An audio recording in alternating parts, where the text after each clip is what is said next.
Real quick, before we get into the show, I wanted to share a new service called Getita that Ken and I have been using that has made us over $10,000 in Amazon reimbursements. The service requires no monthly subscription, and Getita collects a small percentage of the money they recover for you. It takes less than 5 minutes to set up and works on all Amazon marketplaces. Go to Getita.com, Getida, and enter promo code FTM400. That's FTM for Firing the Man 400 to get your first $400 in reimbursements commission free. How much money does Amazon owe you? Welcome everyone to the Firing the Man podcast, a show for anyone who wants to be their own boss. If you sit in a cubicle every day and know you are capable of more, then join us. This show will help you build a business and grow your passive income streams in just a few short hours per day. And now your hosts, serial entrepreneurs David Schomer and Ken Wilson.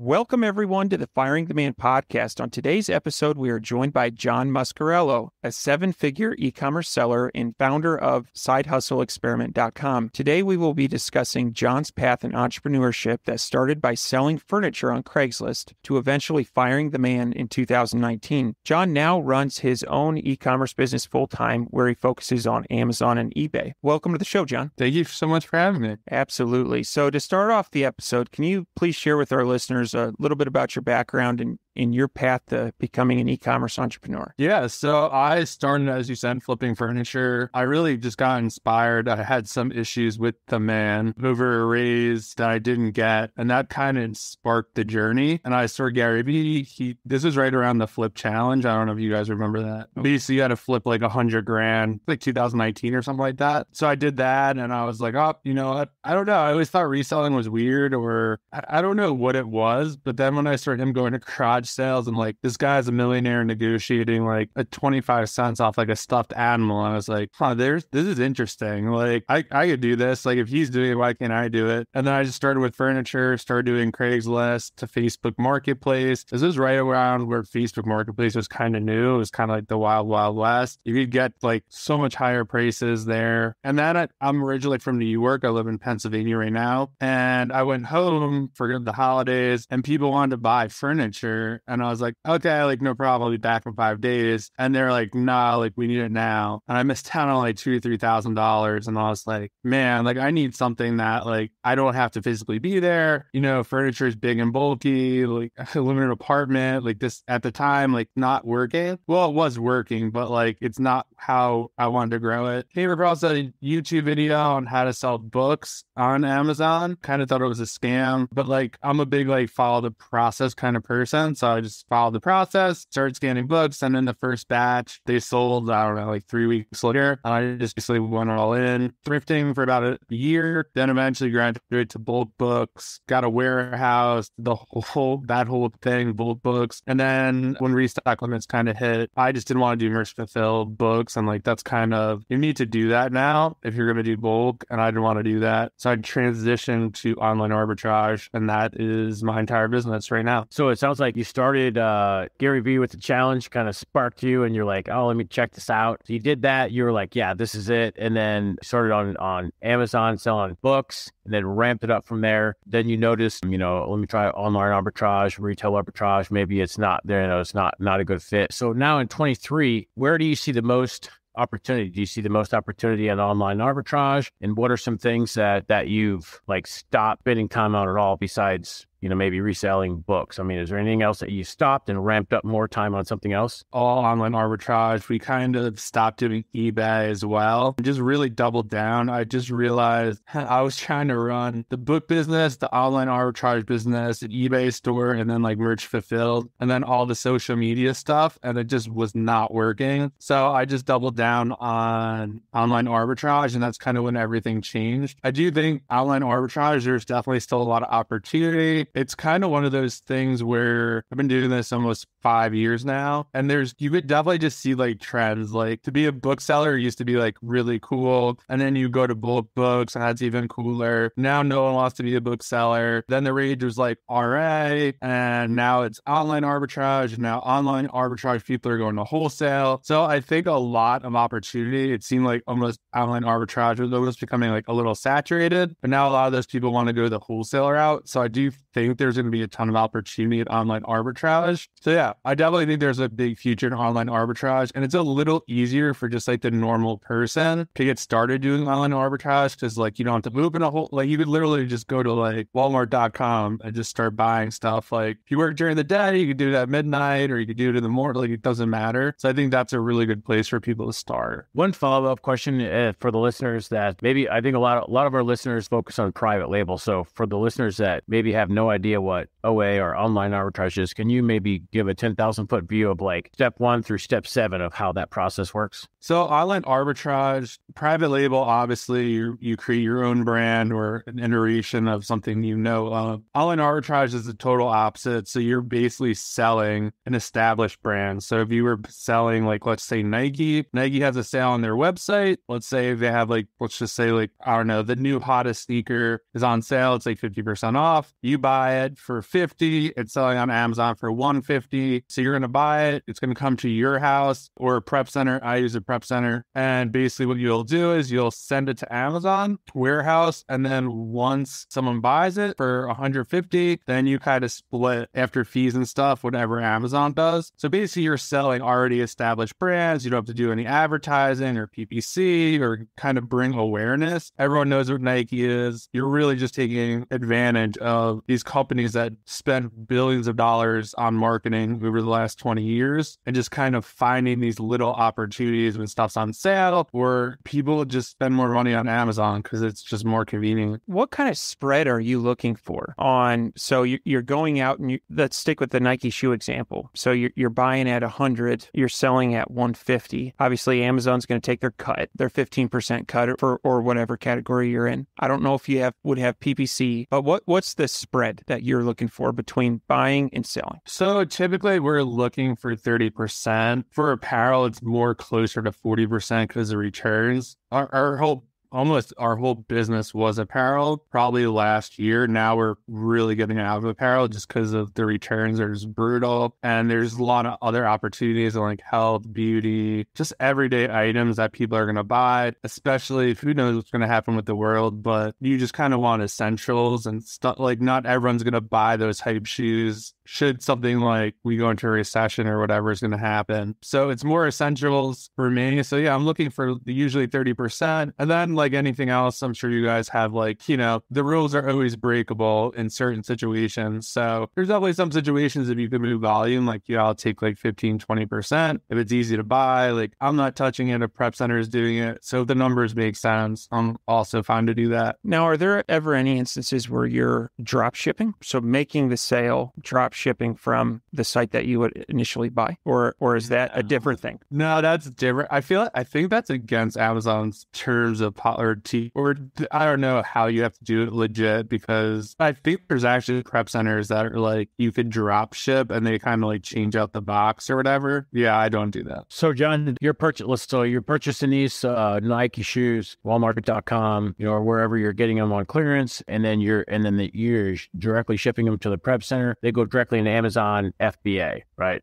Is that okay? So you had mentioned like apparel. You were focusing on apparel exclusively for a long time. Then you notice, the returns are coming in. They're killing us. They're margins are compressed. What are some? You had mentioned a couple of other categories. Where do you think the most opportunity is for resellers or online arbitrage in specific categories? Have you found any that are like laser hot? That maybe I know sometimes Amazon decreases the commissions in certain categories to like promote more people to sell. So is there anything that's like razor hot right now? now? Right now, like a lot of stuff has like cooled off. There was like a time where like during the holidays, there were like these Stanley Cups. I'm sure you've seen them before, that you could get them for like $30 and sell them for like 90 on Amazon. Like a lot of this stuff is driven by TikTok. So like if an influencer is doing something on TikTok or has a water bottle or wearing a certain bag or whatever, that could definitely start like trends. So always kind of like on the lookout for stuff like that. And like kind of the best way to find out about that kind of stuff is just to have a pretty strong network where like you're kind of sharing leads or like, hey, did you see this? Or I'm selling this right now. And you can kind of crowdsource this kind of stuff.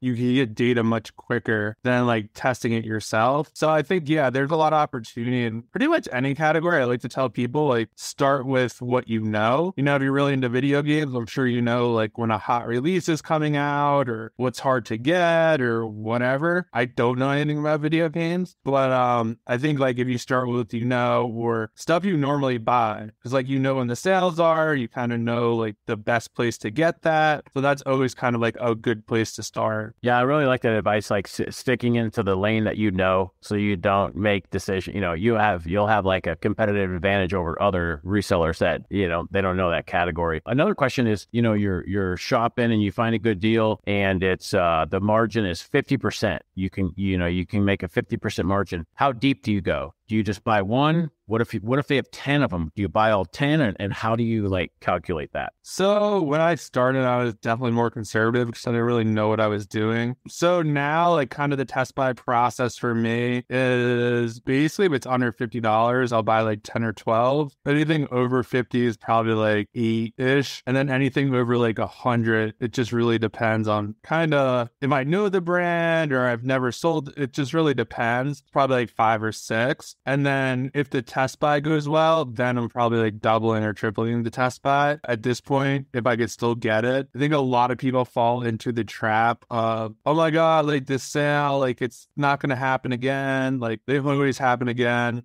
Sometimes like I've been doing this now online arbitrage for at least a year. And like sometimes like when you're like, this sale never happened again, like a better sale happened. You're like, damn, like this wasn't the best price. So they usually always happen again. Yeah, there's that kind of stuff that like maybe like not going to come around again. But for the most part, most of the stuff comes around again. And, you know, a lot of the times, you know, you don't want to bet the farm on everything. I'm very wide. I'm not very deep. When I do go deep, it's like very, very tested because things, I mean, you guys know things could just like change and who knows what could happen. So you always want to kind of be a little safe, but also aggressive at the same time.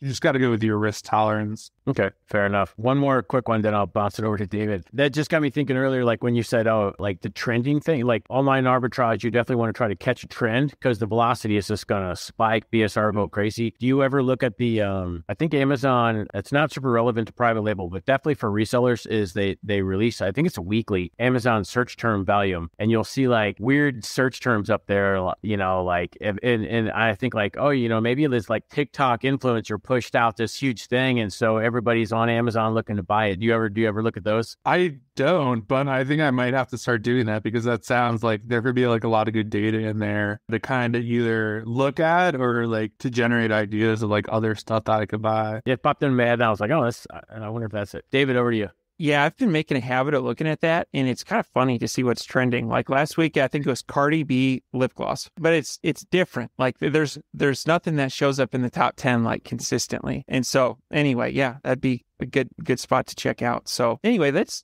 dive into product selection. You know, let's start with, are you doing anything to identify what maybe a hot prospect is versus not? And this could relate to, you know, price point, category, size. Is there anything that you're looking for during like the initial product selection process? So we use Keepa a lot now. It's mostly we're using Keepa a ton. So it's really just we're looking for brands that are just very arbitrageable where, you know, if there's one item. Okay, a couple things. So we're looking for items or brands that Amazon doesn't sell. So for example, Amazon does not sell Nike. I don't know, they had a spat a couple of years ago and I don't know, Nike stopped selling on there for whatever reason. So that's like obviously a very safe brand. Amazon's not going to come on that listing. Nike's not going to give an IP alert. So I mean, it's pretty safe. So we're kind of looking for brands like that, but it's just in different categories. I mean, in beauty, health and household. And yeah, once you kind of find a brand, my like strategy I really like to do is just go into Keepa, pull up that brand, and then start putting in some filters, like make sure Amazon's not on it, maybe put in a price range or a rank range, and then kind of see what else I could find. That just works really well when like a site is having like a pretty big sale throughout the whole site, because like just like searching, copying, pasting, all this stuff, you're literally just in Keep like, hey, this is what we're typically looking for. Like what products like potentially match that? Like does the website have that on sale? And it goes much quicker that way. So yeah, we're just really looking for brands that Amazon doesn't sell and that just has like a pretty good margin, decent velocity, and yeah, this is pretty safe to sell. You know, say you run this analysis on 10 products and you decide to go out and purchase 10 of those products. What percentage of those are heroes and what percentage of them are losers? So I'd probably say at this point, probably like conservatively, like 70% is usually pretty good. And 30%, I do a lot of test buying. So I'm always just kind of looking, like I'm test buying something. I go in with the mindset of like, this could break even and you're going to lose $2 or $3, but I kind of want to see what happens. There'll be some where I'll go in and just take a loss of like $2 to $3 because I want to see like how quickly it sells, and to take like a $12 loss on 4 items is really kind of makes sense for me, because when that comes back into stock or is on sale,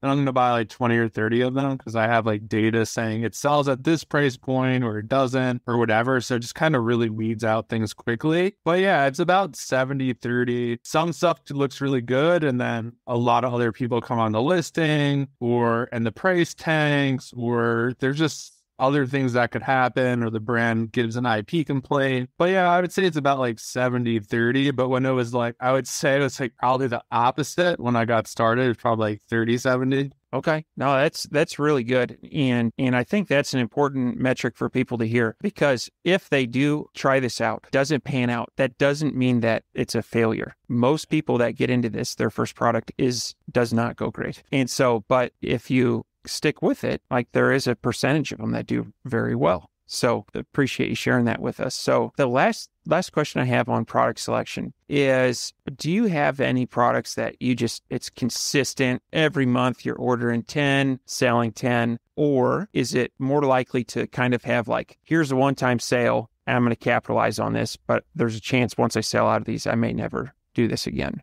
I have both.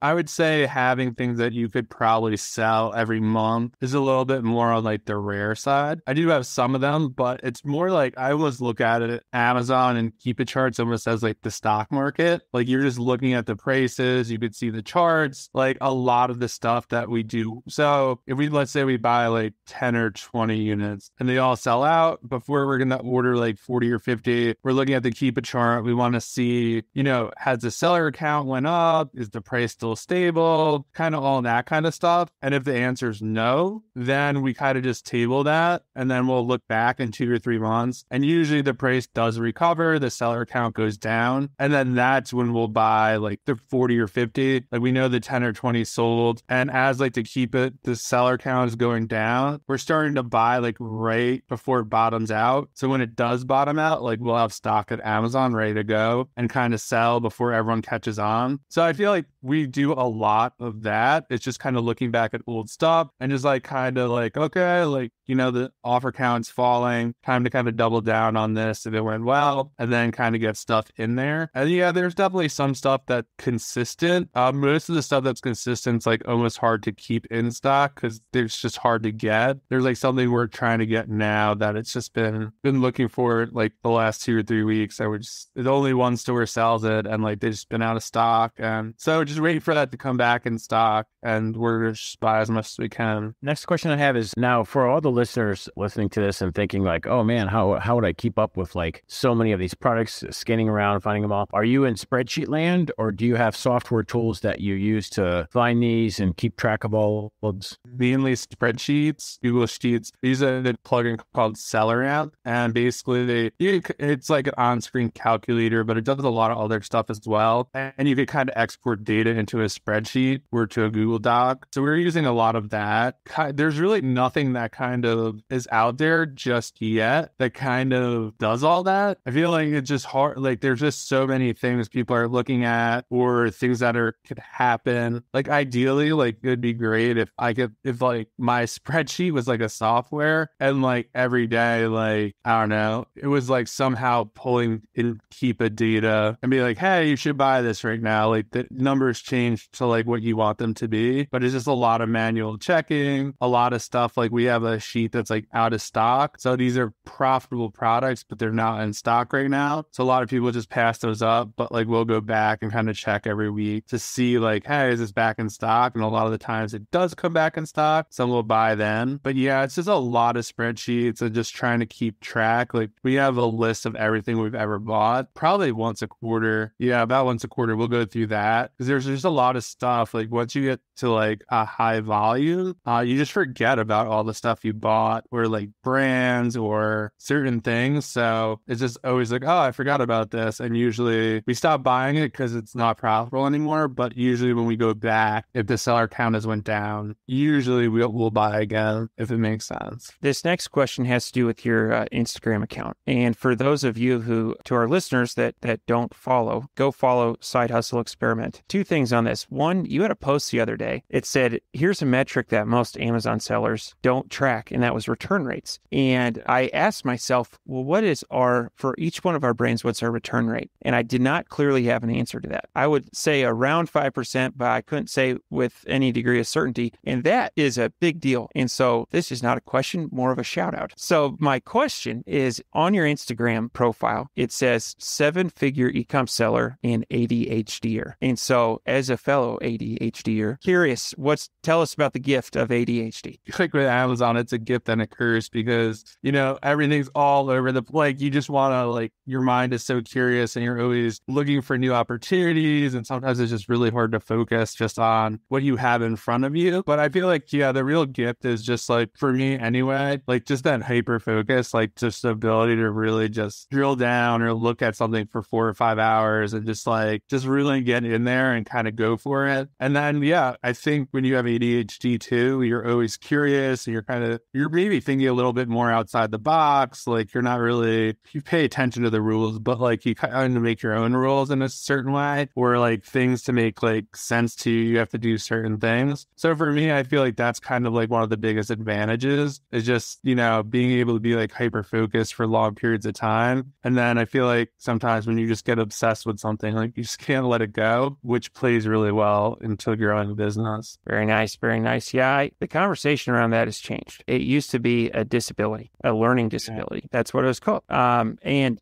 yes, there's definitely some challenges, but also there are some advantages, and it's good to hear people talk about them. So I want to pivot a little bit, John, and talk about firing the man. That's kind of what our podcast focuses on, you know, quitting your day job to pursue passions and not have to work for the man and recover your time. And so if you can share with the audience now, back a few years, it looks like you fired a man a while back. If you can share with the audience, like your mindset around then and what did you do to prepare for that, and kind of just share a little bit about your experience?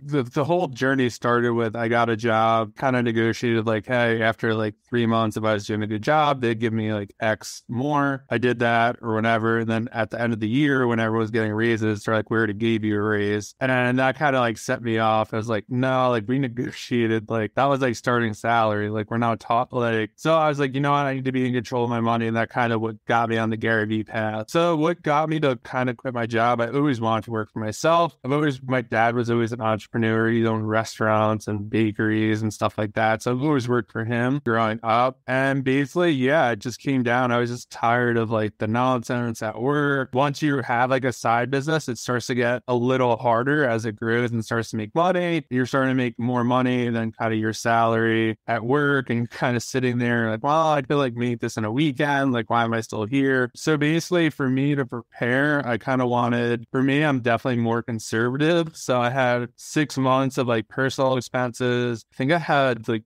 $20,000 to $30,000 in the business account. So I realized like, if I'm going to do this full time, obviously I'm going to be spending more money, whether that's on equipment or for inventory or stuff like that. And I think one of the best things I did is I basically had like a path. Like I basically pretended to like pay myself out of the business account. So before I quit, I was like, okay, I'm going to take, let's just say I was going to take $1,000, $2,000. So every 2 weeks I would take $1,000 out of the business account and like see how it felt. Like, okay, like is the business account cool? Like, does this feel like stressful? And I think a lot of people think like, oh yeah, like taking $2,000 is that out is like no big deal. But like until it leaves, it's like, oh, okay, like, yeah, like I kind of need that for X, Y, or Z, or it's more stressful now that I'm taking that out. So I think it's like, that's almost the best thing you could do. Another thing I did was I basically took a whole week off of work. I did this twice. I did this once in the fall and then once in the spring to kind of, and pretended that like I was full time just to see like, oh, do you like this? Like, because you really do it. And after 2 days, you're like, yeah, this is stupid. Like I could just do this on the weekend. Like I don't really need to do this full time. And like every time I did it, like it worked out really well. And I was like, oh man, like this would be amazing. Like if I could just do this full time. So I was like really like, okay, this is exactly what I want to do. So I think there's definitely ways to like test it out if you're kind of on the fence without kind of, you know, taking the full leap, I guess. Yeah, no, that's cool. I like a couple of things I want to highlight on that. One is you did a test run on pulling money out and paying yourself and seeing if that impacted business operations. I think that's very, very smart. The second thing you did was you took a week off your full-time job and then did a full-time, you know, working for yourself to see if you liked it. And they both panned out for you. They both worked. And so I really like that. No, that's awesome. Thanks for sharing that. So before we get into the fire round, this is more of a Amazon-based question. Pricing. And let me just start this off by saying there are so many things on Amazon that are out of your control, like FBA fees and referral fees and storage and 9-month storage and long. I can go on and on and on. However, we still kind of have control of price sometimes. And so curious, any rules of thumb that you apply when you're analyzing a spread between what you can buy and what you can sell at? Yeah, so we're always looking at the 90-day buy box price in Keepa to kind of see, you know, how has it fluctuated. There's just a lot you could learn. That's probably one of the most important things to look at. There's a lot of instances where the price you see like right now on Amazon is lower than the 90-day buy box. And that could just be for like a ton of reasons. Like someone's repricer is like, I don't know, not set up correctly, or they're just trying to liquidate, or they just got it for a lower price. So you just want to make sure that buy box is rotating and you're getting, and people are getting like the price that you think you could get. You'll see like, okay, hey, if we're trying to sell it for $50, it could be like 50. Someone's selling for $55, they're getting it for like 5% of the time. But if 90% of the time people are like in the 40s, then that's kind of a big red flag that, you know, you're really probably not going to get 50. It's only like 5% of the time that this happens. Why does that happen? Who knows? Like it could be stock issues or whatever, but we just kind of want to be like, you know what, 90 days, this is usually what's happening, or even 30 days, depending on like what kind of flip it is. Sometimes it's like a really quick turn, or sometimes it's just like, hey, this is a long play, but let's look at the 90-day. I think a lot of people pass up products because it's like, oh, this isn't profitable. But if you dig into kind of the buy box, like if anything's close, I'm definitely looking at the buy box to kind of see, you know, what's happening. Is it rotating? And then if it's just close in general, like we have a spreadsheet of stuff that's not profitable, but is close. So like a sale could swing that. The seller count going down could swing it in a profitable direction. So we're kind of looking at that as well. when it comes to pricing. But yeah, like you said, it's sometimes hard, like when other people come in at lower prices or whether they mean to or not. And then, I don't know, once you lose the buy box at that higher price, it's really hard to get it back up to where it was. David, you want to cover anything else before we get into the fire round? Yeah. Can you discuss your coaching program and how people can find out more if they're interested? Yeah, sure. So the coaching program, I do both. I do one-on-one coaching. You could sign up through my Instagram, and then I have a partner that we do a boot camp. It's 5 weeks. You can find out more about that in the FBA Insider Discord. So it's a free Discord. We do like weekly calls in there. There's a ton of information in there about how, to better sell on Amazon. There's tools, there's templates. And basically it's 5 weeks. It's kind of like a full emerging strategy, kind of everything we wish we learned, just kind of all the important stuff. Sometimes courses just don't cut it. Like you just kind of need, it's really like small group. It's like 9 to 10 people and it's kind of customized to them what they need. It's group coaching calls, 2 of those, and just we teach them how to like really source, not just kind of like the generic way that's like on YouTube. And I find that like so much more fulfilling than almost selling on Amazon. I just really enjoy that. There's one person who's about to quit their job, so that's cool. So yeah, I just really enjoy doing that. Very nice. Very nice. All right, Ken, let's get the fire round started. All right, John, are you ready? Ready. What is your favorite book? Favorite book? I would say $100 Million Offers by Alex Hormozi. Awesome. I like that one. What are your hobbies? Hobbies, I'd say recently I'm getting like back in fitness. So definitely going to the gym. I love social media, YouTube. So kind of learning more about that stuff. I'm always kind of learning about that and just hanging out with the community, connecting with the community. I just love doing that kind of stuff. Awesome. What is one thing that you do not miss about working for the man? The schedule and meetings. All right, last one. What do you think sets apart successful e-commerce entrepreneurs from those who give up, fail, or never get started? I think it's more just probably fear. Like, I just don't know. I kind of looked at it. I'm probably more on the older side of the online arbitrage sellers. A lot of them started at like 17, 18 or whatever. And I just kind of looked at it when I quit 5 years ago. I was like, well, like this is the time to do it, right? I was 32 at the time. And I think I was just like, you know what? Like if this doesn't work in 2 years, it's like, well, you just get a job and then you still have like 20 years to like kind of like regroup. I like that's plenty of time to do so. So I feel like just get started. I mean, it sounds, I don't know, snobby or whatever, but sometimes the worst case is just like, you just lose some money. Like, it's easy to make money. It's easy to like, okay, so you lose $100. Like, all right, don't go out to dinner for a month or whatever. There's something there you could cut for a month to like get it back or another way you can make it. So I think, yeah, just get started, give it a try. Don't let it like intimidate you. I was saying this the other day in some YouTube video. It's like, I'm doing this program 75 hard and there's all this like stipulations or whatever. And one is like an outdoor workout. I'm like, oh, it's really gonna suck if it rained. And it like rained, I think 6 days into it. And I just like put a hoodie on. And I was like, no, it really wasn't that bad. But like that was like, oh, I don't want to do it because it rains. But like it was like, it wasn't really that bad. If you're like prepared, it's like whatever, it doesn't matter. So I think that was kind of like eye-opening. It's like we always like for Amazon too, it's like, oh, the returns, the price tanking, the this, the that. And then like it happened, you're like, all right, like I'm out like $2, like it's fine. Like, you know what I mean? It's like 1% of the 99%. That's kind of bad. David, over to you to close out the show. All right. If people are interested in connecting with you or learning more about your coaching program, what's the best way to get in touch? Shoot me a DM on Instagram at Side Hustle Experiment. I also have a YouTube channel at Side Hustle Experiment. And yeah, those are probably the 2 places I'm the most active. And obviously our Discord as well. All right. Sounds great. We'll want to thank you for being a guest on the Firing the Man podcast and looking forward to staying in touch. Yeah, definitely. Thank you so much for having me. This is a lot of fun. Before you go, we wanted to share a new service that Ken and I have been using called Getita that has made us over $10,000 in Amazon reimbursements. The service requires no monthly subscription, and Getita collects a small percentage of the money they recover for you. It takes less than 5 minutes to set up and works on all Amazon marketplaces. Go to Getita.com, Getida.com, and enter promo code FTM400. That's FTM for Firing the Man 400 to get your first $400 in reimbursements commission free. How much money does Amazon owe you?